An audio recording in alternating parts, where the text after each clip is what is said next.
Welcome to the middle of this highly questionable week. You like anything today, Bomani? We're going to spend the first 10 minutes teetering on the brink of overreaction on just about every topic.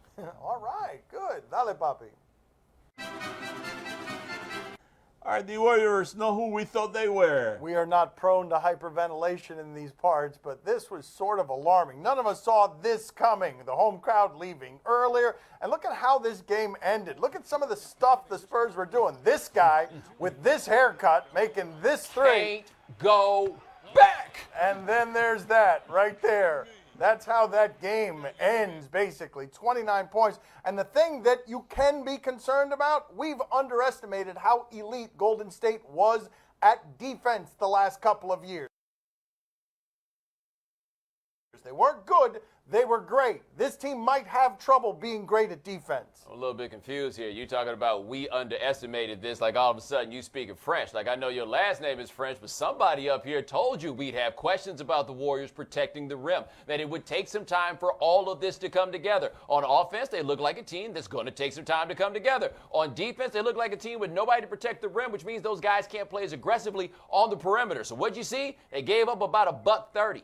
I do feel like generally the coverage is going to be more measured because we all remember that the Miami Heat started 9-8. From the very beginning, the Miami Heat did play defense. They weren't even working on many offensive plays before that first season when they came together. They were working on defense all the time. You do not remember the Miami Heat losing at home by 30 points until the very end of LeBron in the finals against kind of that Spurs team. Hold on, you say that this is going to be measured because we remember the Heat? Charles Barkley said before the game that Klay Thompson was a better player than Kevin Durant. I can't believe you guys are bailing out after only one game. I just can't believe it, I just can't believe it. They need time, They got to set up the offense. They got to set up the defense. You got to give them a little bit of time. Right. Tell that to Draymond Green's mom. Did you see her tweets yesterday? Go ahead and tell her that. Tell her it's just one game. Okay, now this is like actual, real, live, legitimate problem here. Game one? Like your moms are so mad at game one? How do you think it's going to go the next time this happens? Because I feel like she's going to be back. And now, my impersonation of Russell Westbrook watching the game. Ha ha ha ha! I knew that this thing was going to happen. Ha ha ha ha! They think that it's going to be only one game. I got news for them. Get used to it because it's going to happen time after time after time. Ha ha ha ha! Who's laughing harder, him, Harrison Barnes, or Andrew Bogut? Luke Walton. Could Kawhi Leonard win the MVP this season? I mean, this is an interesting MVP season coming from a distance. The Warriors have all those guys. You figured they'll cancel each other out. LeBron has stopped caring about these things. And then Kawhi Leonard came out here and put up 35, 5, and 5. And the thing was, last year in the postseason, you watched Kawhi Leonard and you asked the question, as good as he is he the guy that you can look at and say, hey, we need 35 tonight. Can you get us 35? Last night was the first time he'd gotten 35 in his regular season career. But, man, he made it look like an easy 35. He might be on his way. Did my father just call him Cowboy Leonard or something close to it in a Cuban accent? Because that wouldn't be bad if he's a Spur. He doesn't talk very much. He's kind of a gunslinger. He shoots down the assassins, the villains from the other side. Here's what you have from him, though, that is most encouraging because that looked like an improved basketball player yesterday. Not just the shots going down, but the offensive game. He's younger than John Wall. He's younger than Damian Lillard. He's 25 years old, and after the game, he's talking about the young guys on this team. You're the young guy. The other guys are all older than you. By the way, after the game, he was talking, and I was trying to think to myself, had you ever seen Kawhi Leonard talk in front of a camera? Well, he was working with Kobe this summer, so I was expecting at least 25, 30 shots a game. You know Kobe. Yeah, no assists. You didn't expect that 5 next to the assist, did you? Is it fair to bury the Knicks after just one game? No, it's not fair, but that doesn't mean it's not fun to do and that we'll delight in perhaps doing it over here. Keep in mind, Derrick Rose loves to play the pick and roll. That is his preference. He has said so out loud. The triangle does pick and roll less than most teams. They lose by 29 against Cleveland. You'd expect Cleveland to have some sort of celebratory hangover. No celebratory hangover because the Knicks are the Bloody Mary the morning after the celebratory hangover. You just drink some of that, you get better. The thing about the Knicks, though, we have to remember this. They have a lot of really good good players, or players at the very least that we've seen be really good before. It's a question of how they put it together. Derrick Rose didn't look bad, looked encouraging, because at the very least he looked like a capable NBA athlete, which we had questioned at different points. So you shouldn't bury the Knicks, because if you bury them, then we don't get to get the Knicks fans' hopes up before the Knicks bury themselves. Well, it was a hell of a success for the Knicks. You know, Derrick Rose entered the game with 2 good knees, and he left the game with 2 good knees. What else do you expect from Derrick Rose? Pretty good. Right, that's buddy. pretty good There's analysis There's right hope. there. That's right. I mean, that's hope, yes. Does their game 1 performance mean that the Indians are now the favorites? Okay, the Cubs are the best team in baseball all season long. Cleveland won that game with their ace starting pitcher who struck out 8 batters in the first 3 innings. All those things have you say, hey, it's just 1 game. But did you know that 24 of the last 28 teams that have won Game 1 of the World Series have won the World Series? The numbers are staggering there. With Game 1, it's hard to say that it causes what happens behind that, but the team that wins Game 1 really tends to win the World Series. But the Indians had to have that one because that's the only starting pitching advantage they will have at any point in this series is with Kluber. Now, keep in mind, Kluber and Miller this postseason, 38 innings pitched, 52 strikeouts between them, and an ERA under half a run. Those 2 guys get in the game at the same time, the Cubs aren't going to be doing a whole lot of hitting. And then Madden, you see how he managed that game? He told all his hitters, you know, when you go against Andrew Miller, you wait for to have 2 strikes to start swinging. You know, he wanted to run that pitch count way up there, you know, hoping that Andrew Miller's arm was going to fall off, you know. Almost 50 pitches in 2 innings, you know. You know what? That was a lousy job as a manager. Wow. You got to let your guys swing away. That's right. That's where you lost your game. It's always so weird when he keeps talking after I stop listening, and then I pop up in the middle of it, and I'm like, what in the world are you talking What? about? He was talking pitch counts. Unbelievably, pitch counts. 50, almost 50 He's in 2 still innings. talking That's pitch right. counts. That's like the dude who came out the coma and started speaking Spanish. It's weird. Coming up next on Highly Questionable. Well, I mean, Deion was so mad I left football and went and played baseball because, you know, he believed in my talents and, you know, but he didn't understand I was doing all the hitting. When he wasn't making those tackles, I was making those tackles, and my body was taking a beating. Joining us at the beach today is Brian Jordan. He was really good at 2 sports, football and baseball, Atlanta both times, Cardinals. He's here on behalf of the Brian Jordan Foundation, which creates educational and recreational programs for children. Let's talk to him a little bit. How dominant were you as an athlete? I mean, the idea that you played baseball and that you played these sports at a professional level, how dominant, what was your most dominant time in sports? You know what? I love, my dad always taught me to be a leader, never be a follower. And, you know, I love every sport that I played from dodgeball in elementary school. I just went at it 110%. I wanted to be the best at whatever sport. And, you know, I had a pretty good size for my age. So, you know, I just worked really hard in every sport, and I excelled. And I was normally the captain or an all-star. How unfair was it you in high school playing against regular children? That's what we're talking about. Well, guys, I pretty much dominated in all the sports that I played in. And I like to play against older kids because that would push me to get better. And in my first children's book, I told you I could play. It's about me playing with my brother and his older friends. And to me, I took a beating from those guys, and it made me better. Well, I got to imagine, obviously, it's very hard to be as successful as you were in 2 sports. You're a magnificent athlete. Deion Sanders had more notoriety for doing some of the same things. My guess is that he reminded you of this, did he not? Like, as mouthy as he was, my guess is that he said something to you about this. Well, I mean, Deion was so mad I left football and went and played baseball because, you know, he believed in my talents and, you know, but he didn't understand I was doing all the hitting. When he wasn't making those tackles, I was making those tackles, and my body was taking a beating. But you know what? My dad always said when I was growing up, he said, I don't care who you are. You know, he said, as my son, you're going to work hard because I don't care if you make the all-star team, there's someone out there better than you. And I got a chance in college to go down to Auburn and play against Bo Jackson. So I remember playing against Bo Jackson in baseball. I called my dad after the game and said, Dad, you're right. This guy, Bo Jackson, is unbelievable. And I left Auburn and then went to Florida State And who's jumping over the fence from a track meet to put on his baseball uniform? Deion Sanders. I called my dad once again and said, "You're right, Dad. It's some great players out here," which really pushed me every day to get better as an athlete, because to watch Bo Jackson and Deion Sanders, I have nothing but respect for those guys. But I'm sort of the Rodney Dangerfield of both of those guys. I get no respect for playing two sports, guys. When did you feel like you were a man? When did you feel like you had grown up? I felt like I had grown up when I challenged my dad. And I remember playing in a high school all-star game. And during the week, I got hurt. And in order to play in the Big 33 game against Pennsylvania, they had to wrap my ribs up really, really tight.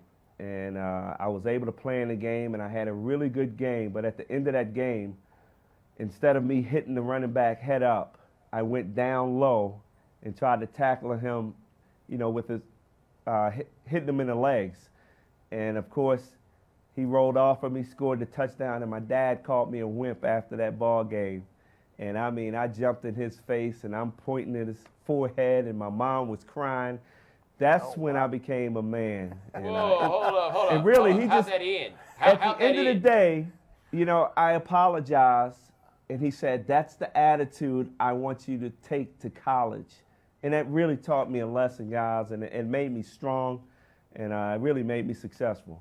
Hold on, you jumped in your pop's face with broken ribs and didn't get knocked out, punched in the stomach, or respected anything else? Because that's not how that story goes when other people tell it. You know what? My brother and sister jumped in between just before he was ready to knock me out. That's an important detail there, Brian. But it sounds like he came back around and respected that. Oh, he respected a little bit that you stood up to him. No question about it. Again, it's one of those many lessons that my dad taught me, and one that I appreciate, and I carry on to my kids. Brian, Poppy wants a crack at you. What do you got, Poppy? Brian, tell me about the time you gave Freddy Gonzalez a motorcycle. Oh man, Freddie Gonzalez was nice enough when I signed back with the Atlanta Braves in 2005. He had my number 33, and I asked him for the number. He didn't know that I was going to surprise him with a gift, but the fact that he respectfully gave me my number, I really appreciated that. It says a lot about Freddie Gonzalez. So I kind of treated him with a motorcycle, and we kind of surprised him before a game. And, you do good things, sometimes good things happen to you. That's Wow, a that nice was very gift. nice of What you. kind of bike was it? Did you go high end? What kind of bike you buy him? Terry Pendleton is Freddie Gonzalez's biking partner, so we got it custom built. So, Wow. I'm not sure about motorcycles, but Terry took care of him, believe me. You took care of Freddie, Custom too. built. Yeah, Wow. look at that. You impressed Poppy. That's not easy to do. Thank you. We appreciate it, Brian. Gracias, Brian. De nada. De nada. I got the keys, the keys, the keys. I got the keys, the keys, the keys. I got the keys, the keys, the keys. I got the keys, the keys, the keys. We go to court, we got plead the fifth. I know the judge, I'ma shoot him some chips. Got the keys, the keys, the keys. I got the keys, the keys, the keys. I got the keys, the keys, the keys. Broadcast from the Clevelander Hotel on beautiful South Beach, Miami. Time to play the game that likes being tied up. Do you question? Give us topics and events, and we question. Do you question if John Lester needs to just let it rip? This is one of the most fascinating things in this sport, that this guy can continue to be great while having a mental short-circuiting when it comes to throwing the ball to first base on pickoffs. And last night, he was not great. He seemed, after this, they're just testing him and tempting him because he can't throw to first base. He seemed to totally fall apart on the World Series stage. I'm stunned this hasn't happened sooner because he doesn't want to throw it to first base. He's afraid to. It's okay to laugh. I mean, I understand the man has a problem and he needs to get through it. Like, this is kind of like mental gymnastics that he's going through. But that's hilarious. Like, this is the equivalent of somebody being ticklish and somebody being right next to him with a feather. Like, every time somebody comes off first base, they should be over there messing with him. Like, to the point where he just got to go over there and fight. I'm serious. Like, with a trumpet, you got to, like, go and do a bunch of different things over there. Just go and stand between first and second. Make him come out and chase you. Well, maybe Lester, he should change his strategy and throw at the runner, not at the base, like this guy. There you go. Woo! one He'd had enough of that. And wait, did the dude not make it to third? I think he just stared him down. He took off his helmet, revealed some beautiful hair. I mean, you can't just stand there, though. Like, he doesn't have the ball anymore. Go talk to him about it. Hey, go do something. Run to third, run to the mound. Don't just stand there and take your helmet off. Do you question if this was a flap? All right, Warriors, Spurs, the dude that still has the cornrows but got some zigzags in him this year is guarding Andre Iguodala. Upper right, upper right. Can't afford to do that. It's a different type of defense for Golden State. Wow. Oh, wow. Andre, you are not on the team that can object to being hit down there. You're Oh, no, except that's not what happened. Well, it was by accident, right? No, that's not why he flinched. Go look. Can we get the time delay between when there was contact and when Andre Iguodala looked like he caught a shotgun blast to the chest? Come on, man. This ain't about what you was talking about. No, wait a minute. He did react honestly, genuinely, sincerely to what happened in the nether regions. It was after that you got the counterfeit behavior. I think that I know where he learned that.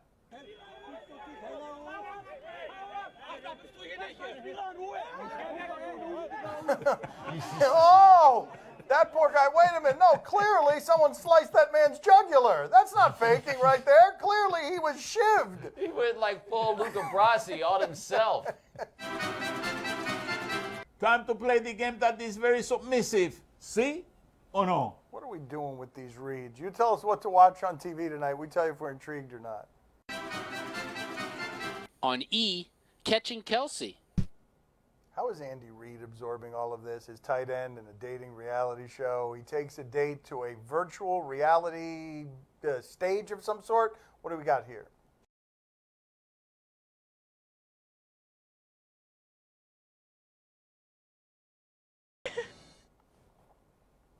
Given his quarterback, do you think he's used to catching balls from that far of a distance?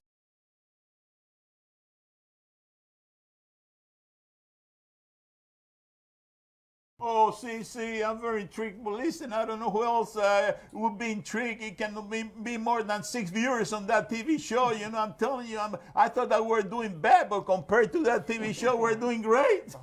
I'm so afraid to look up their ratings only to find out that more people are watching that doofus than us. No, that would be depressing. And also, I'd be wearing that ballerina outfit next time you saw us.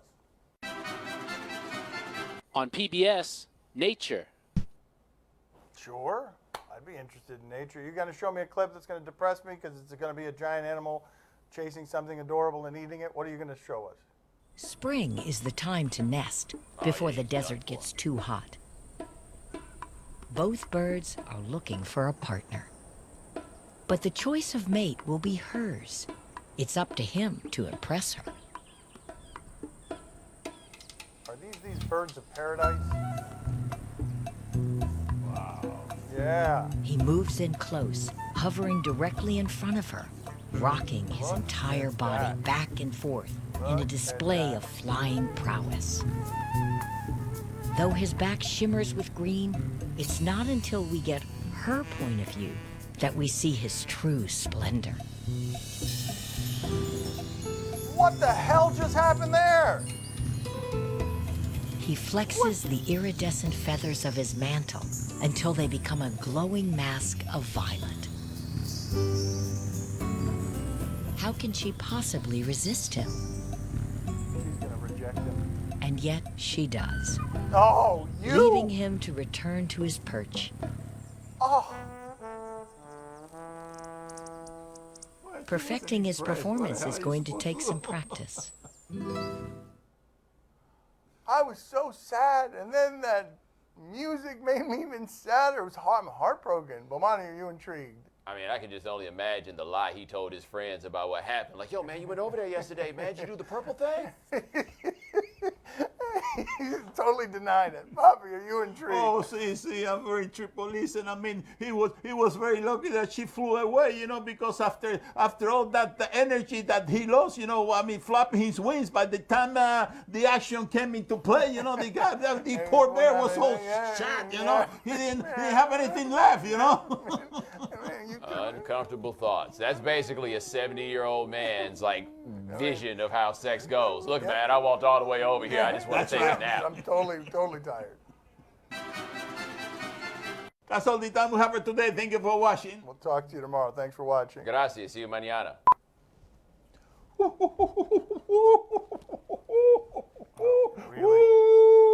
Are you going to turn purple too? Turn purple from fatigue. I mean, what is he doing?